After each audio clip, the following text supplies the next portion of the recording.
So, picture this. It's the middle of the 14th century, and the world is about to be brought to its knees by an enemy it can't even see. This was a cataclysm so huge, so completely devastating, that for the people living through it, it felt like the end of the world. We're going to dive into the story of the Black Death, or as they called it back then, the Great Mortality. You know, your great Italian poet Petrarch, he wrote these words right in the middle of all the horror. He just knew that what he was seeing was so insane, so extreme, that people in the future, people like us, would have a hard time believing it was even real. And you know what? He was absolutely right. So let's see just how this nightmare actually happened. Now, this story, it doesn't start in a quiet village or a sickbed. No, it begins on a battlefield. This is where the plague made its grand, violent entrance into Europe, not as some random act of nature, but as a weapon. Okay, so the plague's journey was just terrifyingly fast. It had been creeping along the trade routes from the east for years. By 1346, it slams into the Mongol army, the Golden Horde, right as they're laying siege to the port city of Caffa. And that, right there, is where history takes a truly horrifying turn. The Mongol forces, they were just being annihilated by this disease. Their siege was falling apart. So, in this moment of pure desperation and, frankly, twisted genius, they came up with an idea. If we're going down, we're taking you with us. What they did was just monstrous.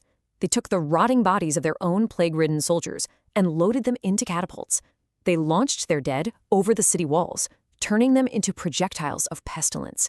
This is one of the very first and most gruesome examples of biological warfare in history. The people inside Caffa were now trapped with a killer they couldn't see or fight. Of course, the Genoese traders in Caffa tried to escape by sea, but it was already too late. In October of 1347, 12 of their ships, what would become known as the Death Ships, sailed into the harbor at Messina in Sicily. But their crews, most were either already dead or dying, their bodies just riddled with the very thing they were fleeing. They had brought the apocalypse home.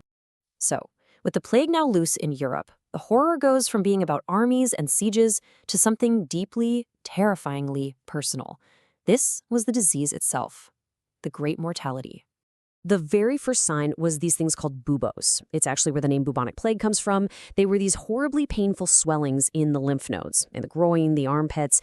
And we're talking about tumors growing to the size of an apple, just oozing with pus and blood. A grotesque sign that your body was at war with itself. But then it got worse. After the buboes, these dark spots would appear on the skin, black or purple splotches from all the bleeding happening underneath. This is what gave the plague its famous name, the Black Death. And if you saw those spots, well, that was it. It was, as one writer put it, a certain sign of inevitable death. I mean, just look at how lethal this thing was. The bubonic form was bad enough, killing up to 3/4 of everyone who got it.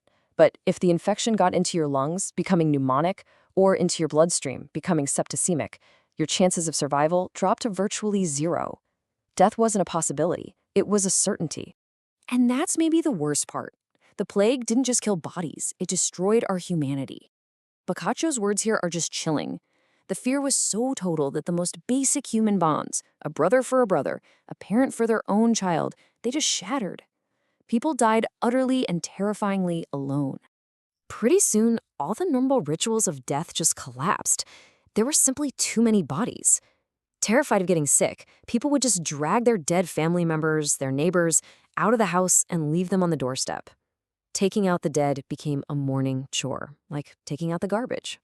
An individual grave with a headstone? That became an unimaginable luxury. Cities couldn't possibly keep up. The only answer was to dig these enormous pits, these mass graves outside the city walls. This wasn't burial anymore. It was body disposal on an industrial scale. And this was the final insult, the final dehumanizing act. People who saw it described bodies just being tossed into these pits without a prayer, without any ceremony at all. They were stacked in layers, one on top of the other, like cargo in a ship, with just a little bit of dirt shoveled on top before the next layer of the dead was thrown in. So when you're faced with a terror this big, something you just can't understand, people get desperate. They start looking for someone to blame. And that search for an answer quickly twisted into paranoia, hatred, and some of the most unbelievable violence you can imagine. I mean, think about it. That was the question on everyone's mind. Their prayers weren't being answered. Doctors' remedies were totally useless. So if this wasn't an act of God, and it couldn't be cured by man, well then, it had to be something else. It had to be someone's fault. And that's when this horrific conspiracy theory took root. The rumors started spreading that Jewish communities were deliberately poisoning the wells to kill Christians. It was a vicious lie, and it spread almost as fast as the plague itself, igniting these brutal, bloody persecutions all across Europe. What happened in Strasbourg is just one awful example. In February 1349, and get this, the plague hadn't even really hit the city yet. The entire Jewish population was rounded up. They were forced into a huge wooden building that had been built in their own cemetery, and then it was set on fire. It's estimated that thousands of people were murdered that day, burned alive by their own neighbors. The plague did eventually burn itself out, but it left behind a world that was completely shattered. The people who survived had to figure out how to live in this terrifying new reality, a world that was forever changed by its brutal, intimate dance with death.